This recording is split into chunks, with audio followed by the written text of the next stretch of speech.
Sir मैं आधे से ज़्यादा टाइम मेरा स्पोर्ट्स में जाता है। मैं अभी जम्मू गई थी टाइकोंडो का नेशनल खेलने। सर वहाँ पे मेरा गोल्ड मेडल आया था। वहाँ से मेरा इंटरनेशनल के लिए सिलेक्शन हुआ था सर, लेकिन वहाँ पे पैसे मांग रहे थे। इंटरनेशनल के लिए सिलेक्शन हुआ था, वहाँ पे पैसे मांग रहे थे मुझे 1.5 लाख रुपये, तो जिसकी वजह से मैं इंटरनेशनल खेलने नहीं जा सकी।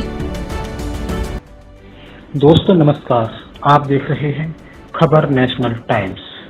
आज की खबर उत्तराखंड से है, जहां एक बेटी की बात ने खेल व्यवस्था सरकार की कार्यप्रणाली पर बड़े सवाल खड़े कर दिए हैं। खास बात यह है कि इस दौरान उत्तराखंड के मुख्यमंत्री पुष्कर सिंह धामी भी वहां मौजूद थे।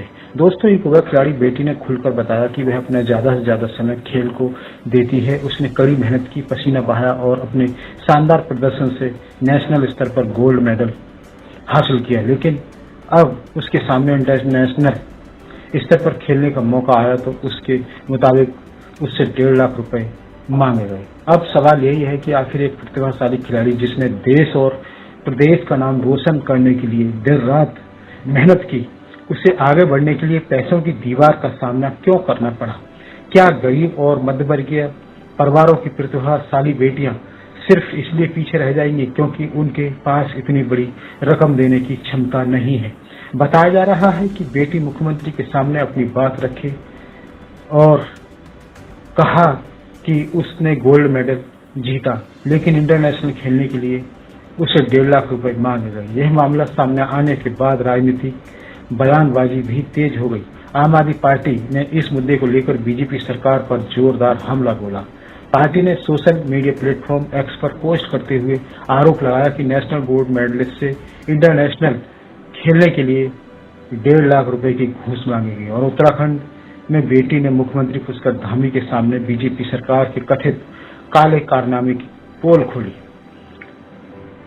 दोस्तों, ये ध्यान देने वाली बात है कि आम आदमी पार्टी ने इसे लेकर गंभीर आरोप लगाए हैं। इन आरोपों पर संबंधित पक्ष की प्रतिक्रिया और मामले की आधिकारिक जांच का इंतजार भी महत्वपूर्ण होगा। लेकिन इस तरह से एक खिलाड़ी बेटी ने सार्वजनिक मंच पर अपनी परेशानी बताई, उसने खेल व्यवस्था पर कई गंभीर सवाल खड़े कर दिए हैं। अक्सर सरकार बेटी बचाओ, बेटी पढ़ाओ और बेटी बढ़ाओ जैसे नारे की बात करती है।